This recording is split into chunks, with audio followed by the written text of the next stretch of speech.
We're excited to bring together voices across Nevada in our conversations. To launch this process statewide, we're thrilled to be with three amazing individuals.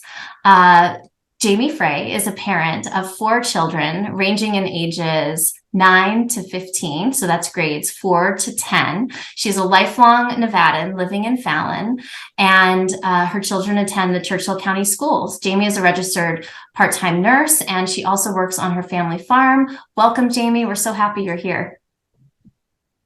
Thank you so much. I'm happy to be here as well. Wonderful. We are also joined by Connie Hall. Connie is the 2023 Nevada State Teacher of the Year. She hails from the East Coast, but has taught in multiple contexts across the country since 1994. She currently teaches at Lloyd Dietrichson Elementary School in Washoe County. Hello, Connie. Thanks for being with us tonight. Hello, thank you. It's my pleasure to be here. And finally, Felicia Ortiz is the president of the Nevada State Board of Education and has been on the board for 6 years. She's the owner of PM Solutions Consulting. It's a boutique consulting firm that helps businesses optimize efficiencies and their processes. She's excited to think about the ways in which our system can evolve to name and develop the human skills needed to learn and work successfully in the world. Welcome, Felicia. Thank you. Thanks for having me. We're so glad you're here. And we'll be joined later by a young person from our community too, who's going to share his point of view and perspective on these conversations. So amazing people. We're going to go ahead and get started. And as we do, I'd like to invite you and our audience who's watching to begin by thinking about a young person that you care about. And I'd just like you to think about first of all, who are they?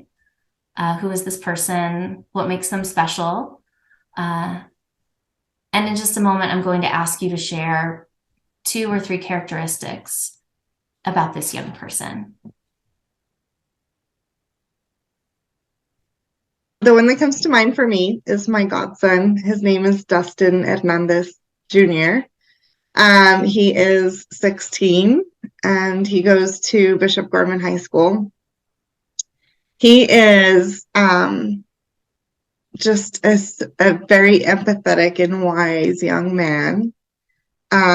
He's very caring and he's just very aware of the world around him, and has just a really unique perspective. The person that comes to my mind is a former student. Her name is Kaylee. She is, as a young person, she's such a go-getter. Even when I had her in first grade, very kind, went through some struggles at first. It was before getting that diagnosis with the ADHD, and she was struggling beforehand.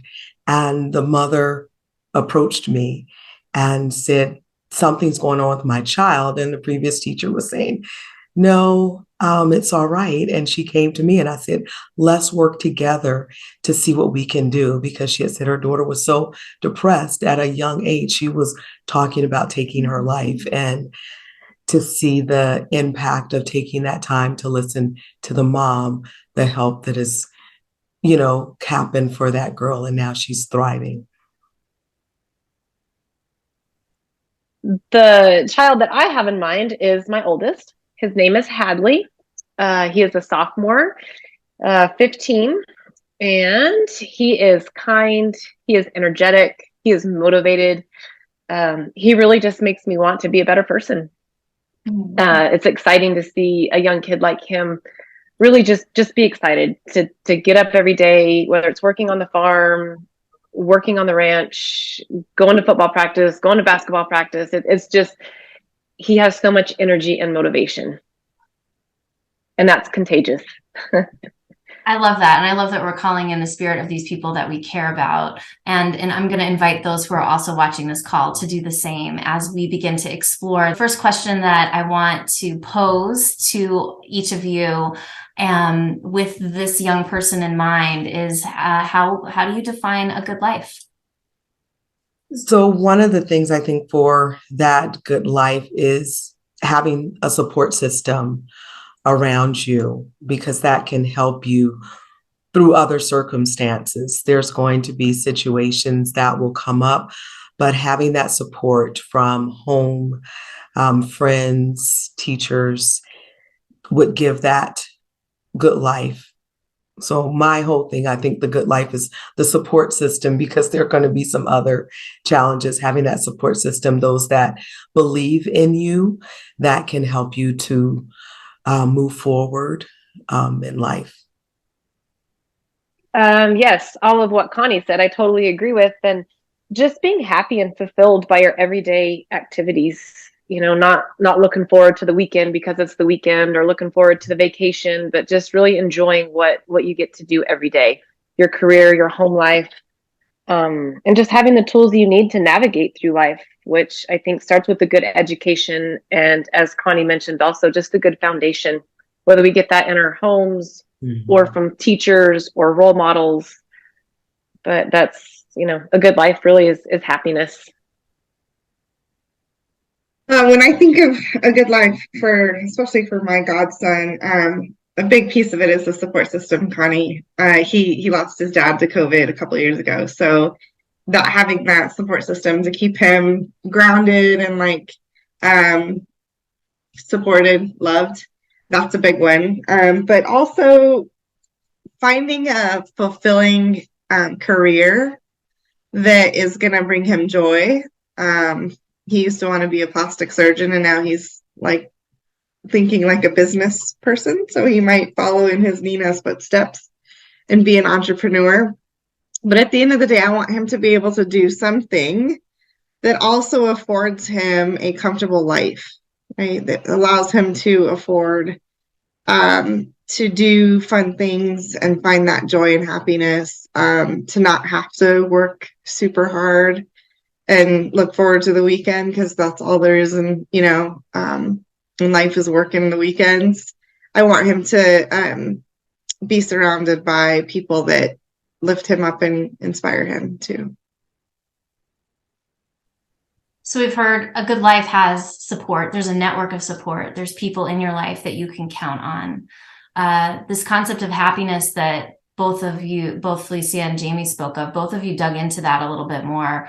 It wasn't just happy, but it was happy having a sense of joy in your being and having the tools and the skills to be able to do things that are going to bring you fulfillment and meaning in your life, and the opportunity to be able to pursue things that give you the means to build the life that you want to build, is what I also heard. So as we think about this kind of working definition of a good life, and so let's expand that to a little bit more to think about, what is a thriving community? A thriving community is one where there are plenty of opportunities for people to play productive roles in the community, whether that's working or volunteering or further educating themselves. There's access and equity. So access to things like healthcare and healthy food and basic needs, utilities, whether that's broadband access or healthy water, right? I think of folks in other cities that are dealing with that situation. And safety, feeling like people are safe to move around the community and enjoy their time within the community. All of those things, I think, make for a thriving community. And going along with what Felicia said, that community coming, having those things that you need, those basic needs taken care of. Something else that I see is when you see the communities come together, the neighborhood watch programs, that we care about the safety, that you see those communities that follow the speed limits for the schools, and you're watching out. That was something that they said back in the day, that you would have the neighbors looking out for the kids, and they would keep an eye on them. And I see that now with some of the parents at school. They said if something was ever to come up at school, that their kids know others in the community, neighbors, that's a safe space for them to get to as well. So that thriving community is for our families to know, here's another person in our community that is a safe space for you, that if you need help, you know who to reach out for. I would just like to add as well is I feel like a thriving community is one that it attracts people. It's want to come here. They want to be here because of all the reasons that both of you had mentioned. And I think just for an example of myself, I love my community. I could go to Reno and work as a nurse, or I could go to Carson City and just work as a nurse, but I love it here. I want to serve my community, and it gives me great pride to be here. And also, if we raise our kids in this community, that they find that love, that sense of being part of a community, maybe our own kids will come back and serve their communities as well, or they can go away to college and come back and be teachers in our communities, be nurses, be doctors, be dentists. And Fallon's a good example of that. I can think of several off the top of my head. All of those that I just mentioned, teachers, physicians, dentists that were born and raised here, and they chose to come back here. I know that's not always the case, but I think that says a lot. If you have a thriving community, these kids want to come back and stay where they were raised. What's one role that you really think school can play in helping make those things happen? I feel that in a community, you have maybe a central point in that community. And where my school is located, it is surrounded by houses. And so we have our school there, and then it's surrounded. So I think that my school, ed.Xtraordinary, is a focal point in that area. A lot of the students, they walk to school with their parents or brothers and sisters. They're on scooters, so it's not a lot of busing coming into there. So it's just a community school, and it's a focal point. So schools have the opportunity to set the example, I think, in how good interaction with the community, with the families in the community can look like. But I also feel like schools have a responsibility to expose kids to all of the things that are going to make for a thriving community, right? So civic engagement, volunteer work, knowing the history and traditions in the community, the culture, all of that stuff can be taught in schools so that kids grow that pride. Jamie talked about people having pride in their community. When I think back about some of my favorite moments in school when I was in high school, middle school, high school, was learning about my local community, the history of New Mexico, the history of people within the community. And that's what kind of lit the fire and gave me the pride in the area where I grew up. I love bringing in people from our community. If I am at the store and I hear somebody, oh, you're into that area, I want to bring them into the classroom to talk about the kids. They can see these are some of the different people in our classroom. This person is an EMT and they work there. Or I bring in nurses, or this is a firefighter in our community, and bringing them in so the kids are able to see this is a person there in our community and the difference that they're making, and to help them even in life choices. When I think of what is one role that schools can play to help us create these good lives and thriving communities, goes along with what you other two ladies said, but just having a positive learning atmosphere. My kids, I'm thankful. There are some days, but there's very few days where my kids say, Mom, I don't want to go to school.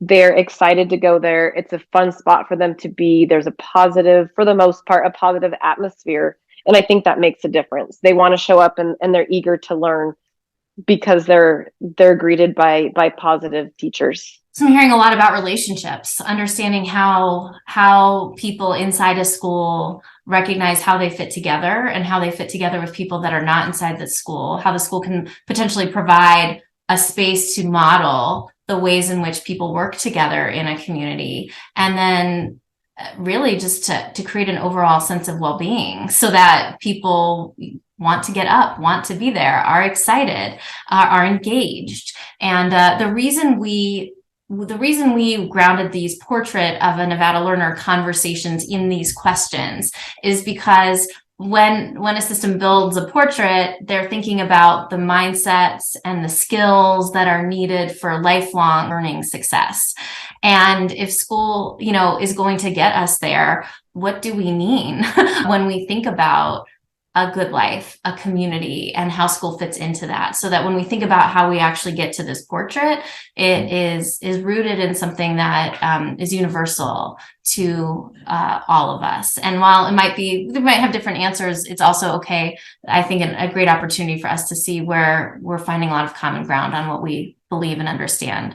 We watched a video about the future of work that our Nevada audience can also access. And I'd just like to start by asking us to describe some of the things that we saw in the video.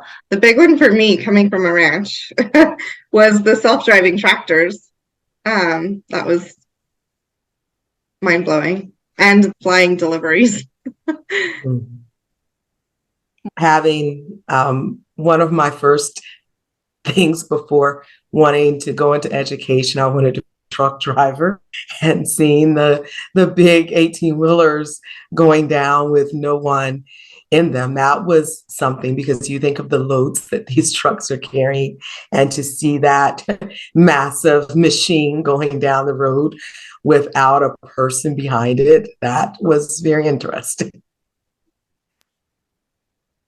Yeah, just the lack of humans in the video alone. I know there's humans behind all of those making it happen, but yeah, just the lack of humans in there. The ag videos really caught my eye. That's somewhat familiar to me. Yes, we still drive our own tractors, but we have GPS. It's not that far off to think maybe one day we won't be driving our own tractors. Of course, I work in the hospital and I actually work in surgery. So seeing the robotic, example in the surgery, it's super interesting and kind of familiar a little bit. So what's both exciting about the things that we saw and also unsettling to you? So we're teaching kids to be ready for the future, and you're seeing this future without humans, and that's kind of, what are we preparing them for? I kind of looked at it from a different perspective. I looked at it as opportunity for more people to have access to things they might not, right? Because if there's more robots or AI delivering things, I think of folks that can, like, I'm lucky, I live in the city, right? I can order on Amazon, it'll be here tomorrow, sometimes even today. But my rural folks, my parents that live out in the ranch, right, it doesn't come that quick. So having the ability to get stuff to them quicker, there's something about access. I also thought about us not having to spend as much time doing certain things would give us more time to spend together. So if we're not spending 18 hours on the road driving a truck, Connie, then maybe we're at home with our family and we're monitoring those trucks from home, right? Or the other thing I thought about is the cost, right? So the cost of building a home right now is pretty high, but if it was done with, the 3D modeling, think about all of the homeless people that could be housed. And so I looked at it from that perspective, a little bit different view of what is possible. Yes. The only thing that kind of set me back is kind of sadness about losing the beauty of trades. So my father's a contractor. I grew up in a family of people that built things. And so there's a lot to be said for knowing the building trades, or even just various things that could be replaced, right? I'd hate to lose that, the pride and what that comes with it when you have that knowledge or expertise. Jamie said something about the lack of humans that she saw, but also then she said quickly, well, I know there's humans behind all of that. And so I kind of want to push on that a little bit. So I can see both sides of it. I am very much an advocate for all the trades, the painters, electricians, the trade schools. Those, I don't see those jobs going anywhere. Humans cannot be completely replaced. I see this, that there's options. I can see this video and I think of all the options that kids have and are going to have. The lack of human interaction that we saw in the video, yeah, that really is a thing. I think that it's super exciting. I see the machines and I see the precision and I see how it could really, really be precise in certain areas of our lives, but I still see the need in our communities for the painters, the teachers, the counselors, the nurses. Those cannot be replaced no matter how hard we try. In the very beginning of the video, it showed, I can't remember the dates, but I think it was New York City. And at first, what was there? A bunch of horses and one car. And then fast forward however many years, and it was just the opposite. So I'm curious as to what 50 years from now, what would that video look like for our kids or our grandkids?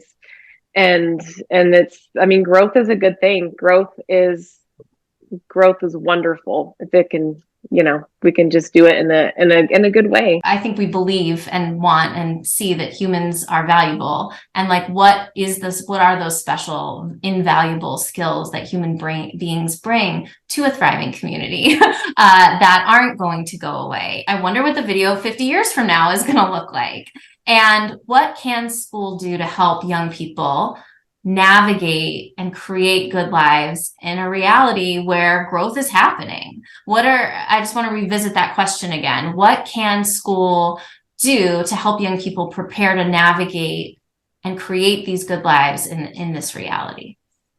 I think the key thing that pops immediately is developing those soft skills, the skills that are going to be transferable regardless of the technology, regardless of, what's going on in the world.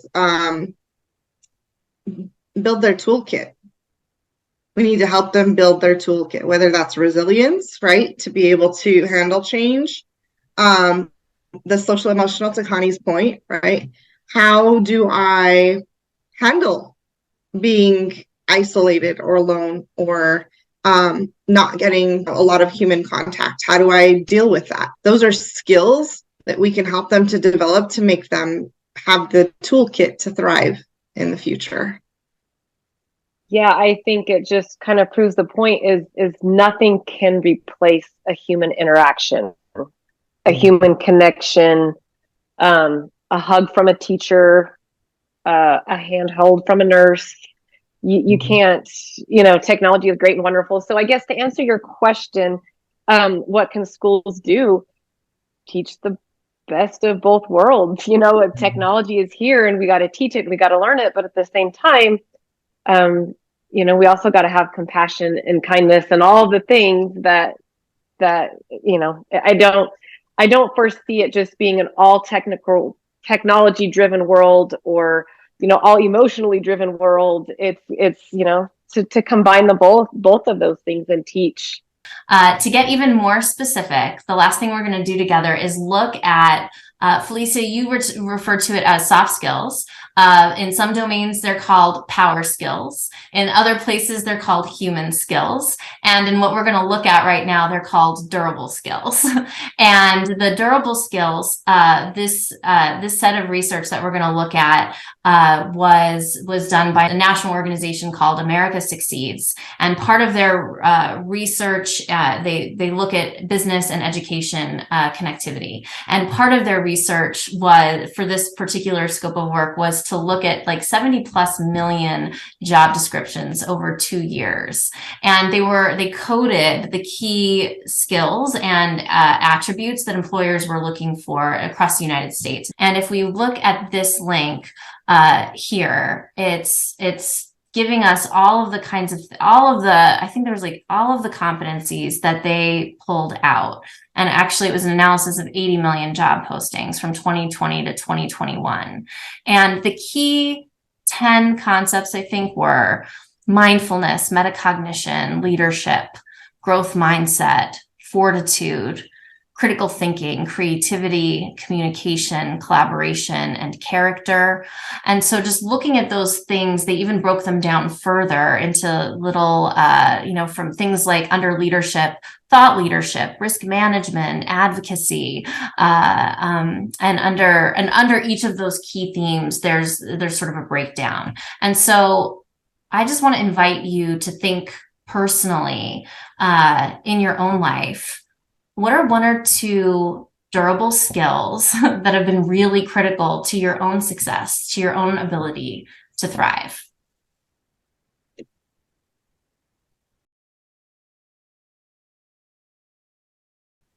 I think so. I'm going to start with just like from a personal level, because I'm trying very hard to separate like my personal life from my work. I think we as a society tend to get so focused on our identity based on what we do for a living. But for me, it's been, I think the two that have really made my life successful are fortitude and character.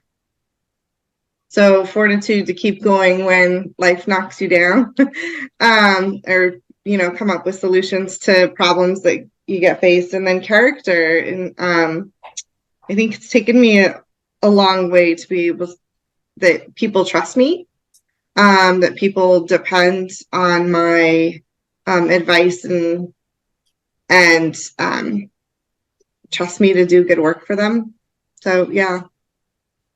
Or even just, the circle of friends that I have, I think that really comes down to character. I think one that stands out as having that growth mindset. I was like, that was something that has stood out in my mind. And I had to, even as a young child, it was, for me, going through school, I was a quiet child. I was shy. And I found out when you're quiet and you're shy and you don't cause much trouble in a classroom, you can be overlooked. And it was hard. And then you see the ones that are outspoken that will get the attention. Or for me in school, it was, everything was just rote memorization and true and false and multiple choice. And that was not one of my strengths. So I was sitting there and I'm doing work, but I was like, okay, I started thinking something was wrong with me, but I knew I couldn't stop. I had to have that growth mindset. I know I wanted to get to another level and I wanted to keep moving. And so I had to just keep pushing forward. And when I got to a point and I was given assignments that said to create something or to design something or implement, and I was like, wow, oh, this is great. And I just continue with that growth mindset to get me to that point, because you had those. I was beginning to think, okay, I can't do this multiple choice. And I don't know which true and false answer, because they should all be false. But I knew I had to have a growth mindset. I had to keep forward because I wanted to become a teacher after my parents really didn't agree with the truck driving part. So I said, okay, well, I'm going to teach. And I was like, but I had to just keep pushing, moving forward until I found out, oh, wow, I can create this. I can design this. And I carry that over now into my classroom. So it's not rote memorization. It's not true and false and fill in the blank. So that has been one that has helped me to get to the point, having that growth mindset. Yeah, I wrote 2 down from that wheel. And actually one of them was growth mindset as well, Connie. And one of the things in my adult life that comes to my mind is, I think it's a quote of some sort. If you always do the same thing, you're always going to get the same result. So there's just so many different ways to think and grow, whether it's, I'm trying to focus on my home life right now is what I'm saying. And the farm, if we've tried to do a lot of regenerative ag more recently. And a whole different mindset, and I'm excited about it to grow and do things in a different way. Also mindfulness, which is another one on that wheel that caught my eye.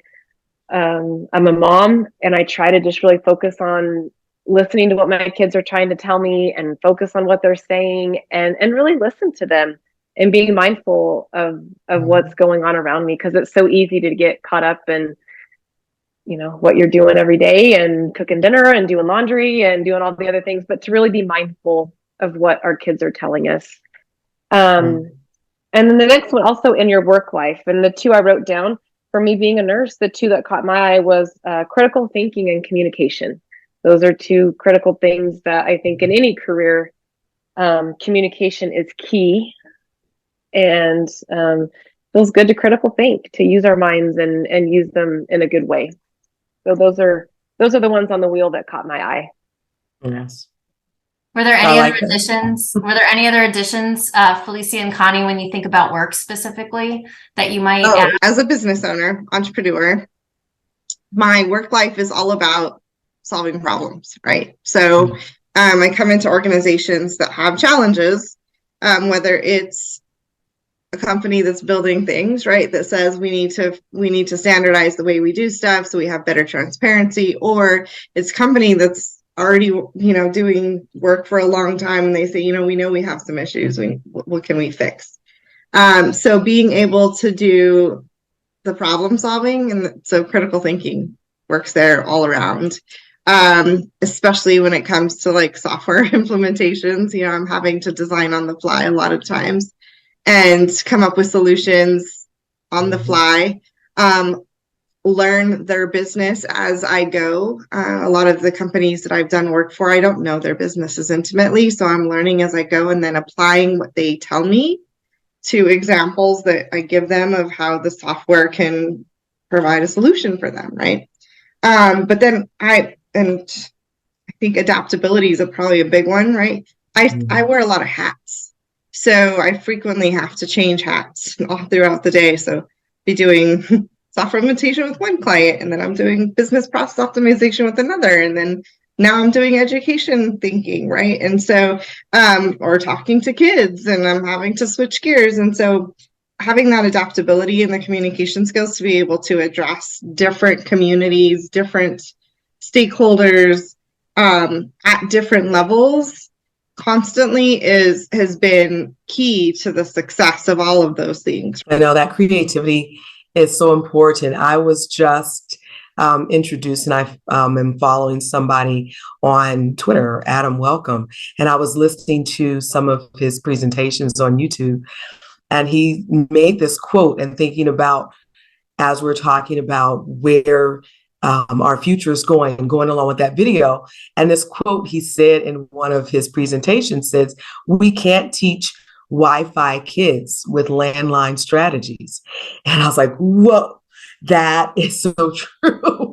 And when I saw that, I was like, when I heard him say that, I was like, that is so real. This is where we are. You can't be afraid of the technology, and it's coming into the classrooms, and that's one of the things that's pushing out some teachers.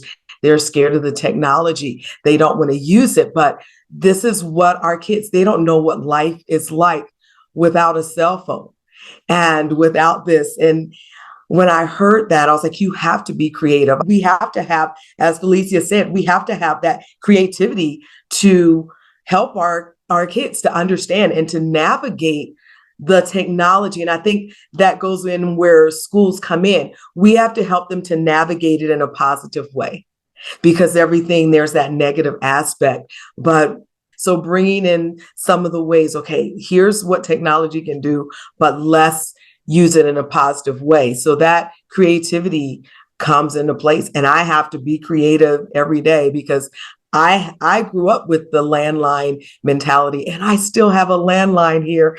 I'm probably one of the only people. I have one here in my house, but I have kids that don't know what having a landline is. Well, these are great reflections, and I appreciate each of you taking the time to reflect on your own insights, your experiences, your values, and sharing them with our broader Nevada audience as we think about building this portrait of a Nevada learner and what those mindsets and skills are going to be. We're inviting our Nevada audience to reflect on your responses and also share their own in a brief 4-question survey that's going to be linked here. So you can find that survey also at portrait.nvfutureoflearning.org, and you can check out our conversations page.